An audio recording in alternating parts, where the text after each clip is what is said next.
SAG and population, I liked being able to get movement and go get out of my cell for a couple hours and go hang out, you know? But then I would come right back and I'd be with my guys, the same, you know?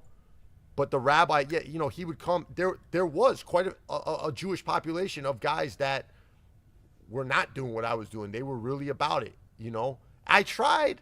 You know, I remember getting Judaism for Dummies when I was in SAG and reading that book and reading other books. And I was trying to develop some sense of spirituality. I wanted it real bad. I just didn't think it was for me, you know? But I always identified as that because guess what? I'm Jewish. I grew up Jewish, you know, and that's so. And what was your relationship with your parents during all that? So my mom, it's funny because I'm real close to my father now. I'm real close to my dad. I talk to him almost every day. Where's he? He's out here. They all moved out here. When I went to prison, they all came out here. So in 2002, when I went to joint, they all moved out here. And now I live pretty close to him, which is awesome. But my relationship with my mom and dad,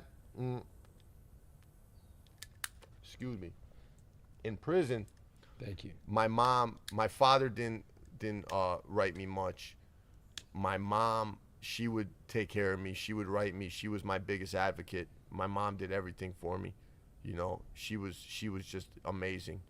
But I wouldn't say they really wrote me off, but they wrote me off when I got out of prison.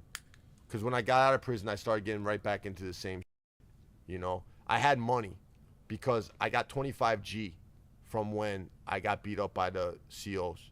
I filed that lawsuit. I got out of prison 6 months early, and I got 25 stacks. And after the lawyer got, you know, 33.3%, I think I ended up with like almost 15,000, something like that. So I had an apartment, and then I bought 1/8 of a kilo of cocaine.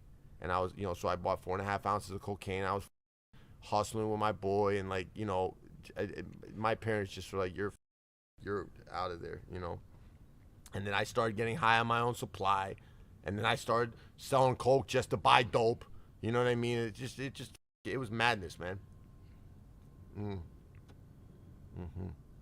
what broke you? Well, I OD'd 3 different times. And when I say OD'd, ended up getting resuscitated with Narcan. So the first 2 times I was in a car with somebody, and I got lucky because the person in the car with me called the paramedics, called the police, and they were able to resuscitate me, like on the west side of Chicago. And then the last time I OD'd, I was in an apartment, and I just got into it with my girlfriend at the time, and we had gotten into it over some bullshit. And I had been trying to get away from this, so I hadn't got high in like 2-3 weeks, right? I broke the habit, and you know, I was sick for a while, and then I was cool. And then when I got into it with her, I went to one of my guys who sold dope at the time, but he didn't know that I did dope at all.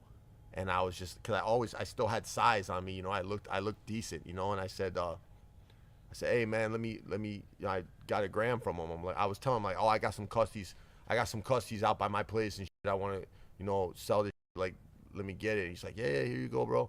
So he gave me this shit, and I took it to my apartment, and I had a young kid that was my roommate. I was renting a room in this kid's apartment. He's like a college kid, you know. He saved my life. This kid saved my life.